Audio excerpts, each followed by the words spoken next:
Hello बच्चों, good morning और welcome to spectrum classes. आप देख रहे हो 500 साइंस सीरीज का पार्ट थर्ड वीडियो। इसके पहले हम लोग पार्ट वन और पार्ट टू में 10-10 क्वेश्चन डिस्कस कर चुके हैं, यानी अब तक हम लोग 20 क्वेश्चन डिस्कस कर चुके हैं। जो भी बच्चे पहली बार इस वीडियो को देख रहे हैं, आप जाके पहले पार्ट वन और पार्ट टू देख लीजिए। मैं नीचे डिस्क्रिप्शन में उसका लिंक डाल दूंगा। तो चलिए स्टार्ट करते हैं पार्ट थर्ड, यानी आज हम लोग करेंगे क्वेश्चन नंबर 21 से लेकर के 30। बहुत ही सुंदर सुंदर क्वेश्चंस लेके आया हूँ, बहुत इंपॉर्टेंट, इंग्लिश और हिंदी दोनों मीडियम में। क्वेश्चन नंबर 21 से स्टार्ट करते हैं। कौन सा अधातु कमरे के तापमान पर द्रव अवस्था में पाया जाता है? अब ये बहुत ही कंफ्यूजिंग क्वेश्चन है। मैक्सिमम बच्चे हड़बड़ी में क्या कर देंगे, इसका आंसर पारा या मर्क्यूरी टिक करेंगे, जो कि गलत आंसर है। क्यों? क्योंकि आपसे पूछा गया कौन सा अधातु, अधातु यानी non metal, which non metal is found in liquid state at room temperature. तो कौन सा नॉन मेटल आपको लिक्विड स्टेट में मिलता है रूम टेम्परेचर पे? अगर क्वेश्चन में मेटल लिखा होता तो आप ऑब्वियसली आंसर क्या करते, पारा करते, यानी मर्क्यूरी करते। लेकिन इसमें लिखा हुआ नॉन मेटल, तो आपको पहचानना है नॉन मेटल कौन सा है। क्या सोडियम नॉन मेटल है? जी नहीं, सोडियम नॉन मेटल नहीं है। क्या मर्क्यूरी नॉन मेटल है? जी नहीं, ये भी नहीं है, तो ये भी आंसर नहीं होगा। क्या ब्रोमीन नॉन मेटल है? जी हाँ, नॉन मेटल है। और क्लोरीन, ये भी नॉन मेटल है। तो आंसर या तो ब्रोमीन या फिर क्लोरीन होना चाहिए। ठीक है, तो बच्चों क्लोरीन जो होता है नॉन मेटल होता है, लेकिन ये गैस के फॉर्म पे मिलता है। और ब्रोमीन एक ऐसा नॉन मेटल है जो लिक्विड फॉर्म पे मिलता है। ठीक है, मैक्सिमम जो मेटल्स है वो सॉलिड फॉर्म पे मिलता है। एक मेटल है जो लिक्विड फॉर्म पे मिलता है, वो है आपका मर्क्यूरी यानी पारा। लेकिन जितने भी नॉन मेटल्स है वो तीनों फॉर्म पे पाए जाते हैं, सॉलिड में भी, लिक्विड में भी और गैस में भी। गैस में फॉर एग्जांपल्स क्या क्या हो सकता है? ऑक्सीजन, नाइट्रोजन, ये सब है जो नॉन मेटल्स है, यानी अधातु है, लेकिन आपके द्रव गैस अवस्था में पाए जाते हैं। द्रव अवस्था में पाए जाने वाले नॉन मेटल कौन सा? ब्रोमीन है। और सॉलिड स्टेट में कौन है? कार्बन। चलिए अगला क्वेश्चन, निम्नलिखित में से किस पदार्थ का उपयोग अग्निशामक बनाने में किया जाता है? यानी कौन सा इसका क्वेश्चन छूट गया है इंग्लिश वाला। कौन सा मेटल है, कौन सा कंपाउंड है जिसका यूज फायर एक्सटिंग्विशर में होता है? मैं इसका इंग्लिश ट्रांसलेशन बता देता हूँ। विच ऑफ द फॉलोइंग, आप लोग लिख लो, which of the following compound is used in fire extinguisher. तो कौन सा कंपाउंड फायर एक्सटिंग्विशर में यूज होता है? तो इसका आंसर क्या होगा? Sodium carbonate, sodium hydrogen carbonate, sodium chloride, sodium hydroxide. अगर बात करें सोडियम कार्बोनेट, तो इसे हम लोग क्या कहते हैं? वॉशिंग पाउडर भी बोलते हैं सोडियम कार्बोनेट को। सोडियम हाइड्रोजन कार्बोनेट का दूसरा नाम क्या है? दूसरा नाम है बेकिंग सोडा। ठीक है, इसे धावन सोडा या वॉशिंग पाउडर बोलते हैं सोडियम कार्बोनेट को। सोडियम हाइड्रोजन कार्बोनेट को बेकिंग सोडा या फिर खाने का सोडा भी बोलते हैं। सोडियम क्लोराइड क्या है? सोडियम क्लोराइड नमक है, जो नमक हम लोग जनरली खाने में इस्तेमाल करते हैं। ठीक है ना, जो साधारण नमक है, common salt. Sodium hydroxide next option है, तो इसका सही आंसर होता है सोडियम हाइड्रोजन कार्बोनेट। देखो बच्चों, फायर एक्सटिंग्विशर में दो अलग अलग कंपाउंड यूज करते हैं, एक तो आपका सोडियम हाइड्रोजन कार्बोनेट और दूसरा होता है सल्फ्यूरिक एसिड। ये दोनों को मिलाते हैं तो अपना फायर एक्सटिंग्विशर बनता है। नेक्स्ट क्वेश्चन है, आधुनिक आवर्त सारणी किस आधार पर बना है? जो मॉडर्न पीरियोडिक टेबल है वो किस पे बेस्ड है? परमाणु संख्या यानी एटॉमिक नंबर पे बेस्ड है, या फिर परमाणु की संरचना यानी स्ट्रक्चर ऑफ एटम, कि एटम किस तरह से बना उस पे बेस्ड है, या फिर परमाणु द्रव्यमान एटॉमिक मास पे बेस्ड है, या फिर परमाणु का आकार यानी साइज ऑफ द एटम पे बेस्ड है? तो इसका सही आंसर है परमाणु संख्या, एटॉमिक नंबर। जो मॉडर्न पीरियोडिक टेबल है वो बेस्ड है आपका परमाणु संख्या यानी एटॉमिक नंबर। एटॉमिक नंबर क्या होता है? नंबर ऑफ इलेक्ट्रॉन्स या नंबर ऑफ प्रोटॉन्स, यानी किसी भी तत्व में इलेक्ट्रॉन या प्रोटॉन की संख्या को हम लोग बोलते हैं परमाणु संख्या। ठीक है ना, आप लोग देखेंगे मॉडर्न पीरियोडिक टेबल, सबसे पहले हाइड्रोजन आता है, फिर हीलियम आता है, जो आपका एक सबसे पहले वो नंबर आएगा जिसका एटॉमिक नंबर 1 होगा, परमाणु संख्या 1 यानी हाइड्रोजन आता है। फिर हाइड्रोजन से बड़ा यानी हीलियम जिसका एटॉमिक नंबर 2 होता है, तो उसके अकॉर्डिंग इंक्रीजिंग ऑर्डर में इसे लिखा जाता है। क्वेश्चन नंबर 24, निम्नलिखित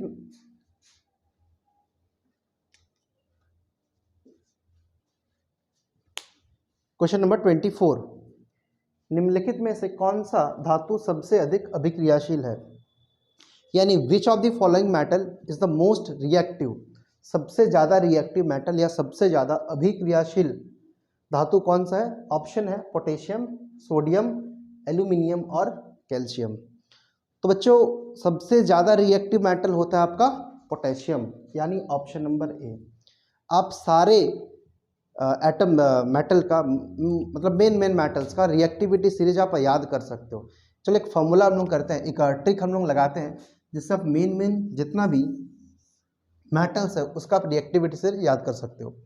उसके लिए आपको एक सेंटेंस याद रखना पड़ेगा। सेंटेंस क्या है, please stop calling me a careless zebra, instead try learning how copper shapes gold. तो ये सेंटेंस है बच्चों, please stop calling me a careless zebra, instead try learning how copper shapes gold. ठीक है, इसका मतलब क्या हुआ कि आप मुझे एक केयरलेस ज़ेब्रा बोलना बंद करिए और बदले में आप क्या सीखो, कुछ अच्छा चीज सीखते हो। क्या सीख सकते हो कि गोल्ड को कॉपर ने कैसे बचा लिया। इसका हिंदी मीनिंग ये होता है, मुझे केयरलेस ज़ेब्रा बोलना बंद करिए और ये सीखिए कि कॉपर ने गोल्ड को कैसे बचाया। तो एक अजीबोगरीब सा सेंटेंस है, इससे हम लोग पूरा का पूरा जो मेन मेटल्स है उसका रिएक्टिविटी सीरीज याद कर सकते हैं। कैसे समझो, पी फॉर प्लीज, प्लीज मतलब होता है पोटेशियम, पोटेशियम। तो सबसे ज़्यादा रिएक्टिव मेटल है पोटेशियम। पोटेशियम के बाद कौन होता है, सोडियम। स्टॉप से क्या याद करोगे आप, सोडियम, सोडियम। कॉलिंग, कॉलिंग से क्या याद रखोगे, कैल्शियम। तो सोडियम के बाद नेक्स्ट मेटल होता है हम लोग का कैल्शियम। कैल्शियम के बाद क्या, Me मतलब मैग्नीशियम, MAGNESIUM, मैग्नीशियम। नेक्स्ट आपका आता है ए फॉर क्या होता है बच्चों, एल्यूमिनियम, एल्यूमिनियम। उसके बाद क्या होगा, केयरलेस, केयरलेस यानी कार्बन। उसके बाद आपका ज़ेब्रा, ज़ेब्रा यानी कि जिंक। इंस्टीड, इंस्टीड माने आई, आई यानी आयरन। ट्राई, ट्राई यानी टीन। लर्निंग, एल, एल यानी लीड, लीड को शीशा भी कहते हैं हिंदी में। ठीक है, आयरन को हिंदी में लोहा कहते हैं, लोहा कहते हैं। हाउ माने हाइड्रोजन, हाइड्रोजन। कॉपर का तो कॉपर ही होगा, सेम मतलब होगा सिल्वर, सिल्वर यानी चांदी, इसे हिंदी में चांदी कहते हैं। नेक्स्ट गोल्ड, गोल्ड का गोल्ड होगा। तो सबसे कम रिएक्टिव कौन हो जाएगा, गोल्ड। गोल्ड बहुत जल्दी रिएक्ट नहीं करता है। और सबसे ज़्यादा रिएक्टिव पोटेशियम। गोल्ड इवन इतना लेस रिएक्टिव, इतना कम रिएक्टिव है, इसे अगर आप एसिड के अंदर में डाल दोगे, H2SO4 हो चाहे वो आपका HCl एसिड हो, उसके अंदर भी, उसके साथ भी ये गोल्ड रिएक्ट नहीं करता है। ठीक है, और पोटेशियम सबसे ज़्यादा रिएक्टिव, इतना रिएक्टिव होता है ये मेटल कि आप उसको हवा में छोड़ दोगे तो कुछ देर बाद देखना हवा में आग लग जाएगा। तो पोटेशियम इवन एयर में जो ऑक्सीजन प्रेजेंट है उसके साथ भी ये रिएक्ट कर लेता है। तो ऐसे आप याद कर लोगे, ये काफ़ी इंपॉर्टेंट सीरीज है ना। इससे हम लोग जो चैप्टर 1 में रिएक्शन से डिस्प्लेसमेंट रिएक्शन, विस्थापन अभिक्रिया, कि कौन सा मेटल किसको डिस्प्लेस कर सकता है, इसके बिना काम नहीं चलेगा। तो इसको याद करना बहुत ज़रूरी है। तो आप लोग इसे नोट कर लो, क्वेश्चन नंबर 21 से 24, फिर हम लोग स्टार्ट करेंगे क्वेश्चन नंबर 27 तक। 25 से 27 तक करेंगे नेक्स्ट। क्वेश्चन नंबर 25, पृथ्वी के भूपर्पट्टी में प्राकृतिक रूप से पाए जाने वाले तत्व या यौगिक को क्या कहते हैं। द एलिमेंट और compound find naturally in the earth crust. तो बच्चों जो प्राकृतिक रूप में नेचुरली पाए जाते हैं उसे हम लोग क्या कहते हैं, उसे हम लोग कहते हैं खनिज या फिर मिनरल्स कहते हैं। ठीक है, अयस्क या और क्या होता है, वैसे टाइप का मिनरल्स जिसमें हम लोग इकोनॉमिकली उसको एक्सट्रैक्ट कर सकते हैं, जिससे ज़्यादा से ज़्यादा अमाउंट में वो अपने को मेटल मिल सके। जैसे बॉक्साइट एक आपका ओर है किस चीज़ का, एल्यूमिनियम का, ठीक है। अगला, प्रोपेनॉल में कौन से अभिक्रियाशील समूह मौजूद है। देखो प्रोपेनॉल में क्या प्रेजेंट है, अल्कोहल। मुझे कैसे पता चला, इसके नाम से पता चला, जिसके लास्ट में OL है मतलब समझ जाओ वो क्या है, अल्कोहल है, ठीक है। अगर एल्डिहाइड होता तो लास्ट में क्या होता, AL होता है, यानी प्रोपेनल जैसे हो गया एग्जाम्पल में, ठीक है। कीटोन कैसे पहचानते हैं, कीटोन के लास्ट में ONE1 होता है, जैसे मान लो प्रोपेनन, ठीक है, तो उससे समझ जाओ कि वो कीटोन, लास्ट में 1 देखा माने कीटोन है, लास्ट में AL देखा मतलब एल्डिहाइड है, लास्ट में OL देखा मतलब अल्कोहल है। कार्बोनिक एसिड में लास्ट में क्या होता है, OIC होता है, OIC एसिड, OIC एसिड, जैसे प्रोपेनोइक एसिड, मेथेनोइक एसिड, इस तरह से, ठीक है। अगला, प्रकाश संश्लेषण प्रक्रिया में निम्नलिखित में से क्या नहीं होता है। प्रकाश संश्लेषण जो प्रक्रिया होती है पौधों के खाना बनाने की प्रक्रिया, इसमें से क्या नहीं होता है। तो चलिए पहले हम लोग इक्वेशन देख लेते हैं, क्या इक्वेशन है प्रकाश संश्लेषण का यानी फोटोसिंथेसिस का, ठीक है। सबसे पहले अगर हम बात करें फोटोसिंथेसिस या प्रकाश संश्लेषण के लिए क्या क्या चाहिए, ये तो कार्बन डाइऑक्साइड और वाटर और साथ में सनलाइट चाहिए। तो रिएक्शन होगा 6CO2 प्लस 6H2O और ये मिल के बनेगा, हमें मिलता है C6H12O6 और प्लस 6O2। तो ये है बच्चों रिएक्शन, ठीक है। अब आप देखो क्या होता है इस रिएक्शन में, जल का टूटना, डिकम्पोज ऑफ वाटर, क्या वाटर ब्रेक हो गया, जी हाँ, देखो इसमें से वाटर में से ऑक्सीजन बाहर निकल चुका है, तो जल का टूटना ये तो होता है। ऑक्सीजन का मुक्त होना, release of water, release of oxygen होगा, सॉरी यहाँ पर रिलीज ऑफ ऑक्सीजन, क्या ऑक्सीजन इससे रिलीज हो रहा है, अब देख सकते हो, हाँ ऑक्सीजन इससे रिलीज हो रहा, तो ये भी होता है, ऑक्सीजन भी मुक्त होता है, ये भी सही है।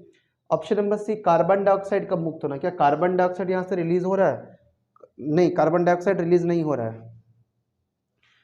तो ये ऑप्शन गलत है, कार्बन डाइऑक्साइड यहाँ से रिलीज नहीं, कार्बन डाइऑक्साइड क्या हो रहा है यहाँ पे देखो, एब्जॉर्ब हो रहा है, CO2 एब्जॉर्ब हो रहा है।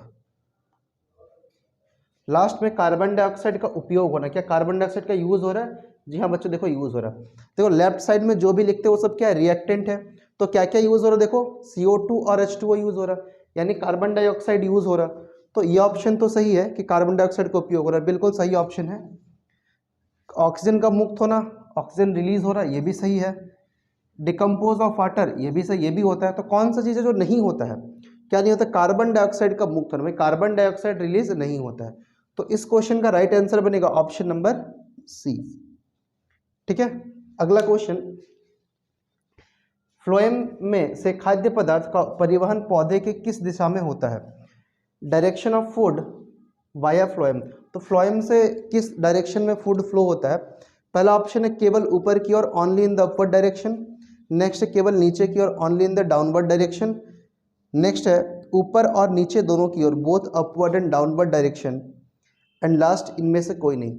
तो देखो फ्लोएम और जाइलम ये दो टिश्यू होता है प्लांट में जो क्या करता है, फूड और पानी को कैरी करता है, ठीक है, मिनरल्स कैरी करता है। तो जो फ्लोएम होता है उसका काम है, जो फ्लोएम होता है उसका काम है फूड कैरी करना, फूड कैरी करना, और ये किस डायरेक्शन में होता है, ये अपवर्ड डायरेक्शन में भी होता है और साथ में ये डाउनवर्ड डायरेक्शन में भी होता है।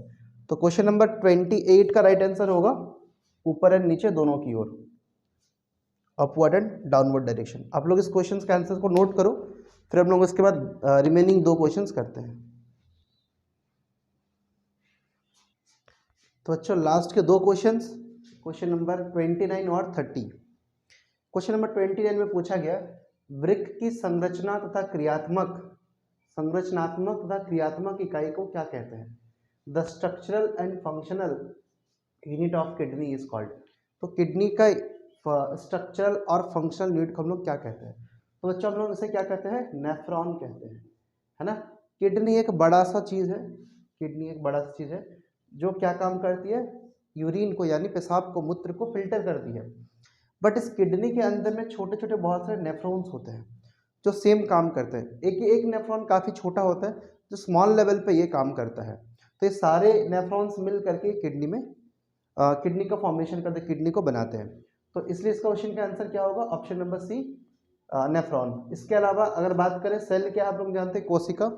किसी भी जीव, जितना भी जीव है वो किससे मिलकर बना है, सेल से मिल करके बना है। डायलाइसिस क्या होता है, डायलाइसिस जब भी हम लोगों का किडनी खराब हो जाता है तो किडनी वर्क नहीं कर पाता है, जो मतलब जो गंदगी है, जो वेस्ट पार्ट है वो हम लोग को बॉडी के अंदर में रह जाता है। डॉक्टर क्या करते हैं, एक मशीन के थ्रू से फिल्टर कर लेते हैं ना ब्लड को, तो उसे हम लोग उस प्रोसेस को हम लोग कहते हैं डायलाइसिस कहते हैं।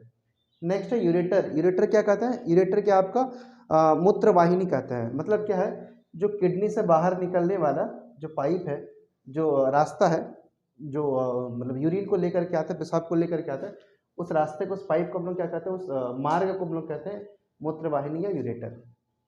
अगला सवाल है, लास्ट क्वेश्चन, फल को पकाने के लिए कौन सा हार्मोन उत्तरदायी है। तो अगर आपको मान लो फल पकाना है तो कौन सा हार्मोन है जो प्लांट में फ्रूट्स को पकने में हेल्प करता है। तो ऑप्शन है ऑक्सिन, जिब्रेलिन, एथिलीन और साइटोकाइनिन। बच्चों जो ऑक्सिन, जिब्रेलिन और साइटोकाइनिन, ये सब क्या है, ये सब ग्रोथ हार्मोन है। ये सब ग्रोथ हार्मोन है, प्लांट को ग्रोथ हार्मोन में हेल्प करता है, ग्रो करने में हेल्प करता है। जो एथिलीन है ये किस चीज में काम करता है, ये आपका फल को पकाने के लिए ना, ठीक है ना, hormone responsible for repairing of fruits. तो फ्रूट्स को पकाने के, फल को पकाने के लिए कौन सा हार्मोन यूज होता है प्लांट में, एथिलीन। एथिलीन हार्मोन की वजह से फल जल्दी पक जाता है। तो ये था बच्चों क्वेश्चन नंबर 21 से लेकर 30 तक आज का क्वेश्चन कंप्लीट होता है यहीं पर।